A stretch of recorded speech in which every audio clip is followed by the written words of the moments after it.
各位乡亲，大家好，我是廖弟，今仔日要来甲大家讲笑话。如果准备好，咱就开始。学生迟到，你有啥物迟到？嘴外口徛，老师迟到。歹势啦，拄仔咧空白，老师开讲，煞袂记上课的时间到。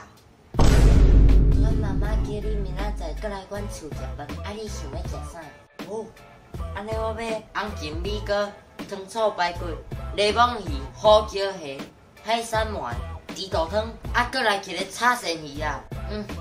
阮妈妈问讲，敢阁有其他的男朋友会当比较较袂了的？食饱啊，阁毋紧去洗碗？好哦。你敢会遐袂整理房间啊？你是麻吉？麻吉？影片到这结束啊！恁若介这影片，请分享出去，顺刷电来6 Camber 咪把按时点准时好本影片刷。连假后的老师，好，恁连续歇过来咧叫送哦，来挂课。有没有要买东西？有没有买东西？没有哦，走喽。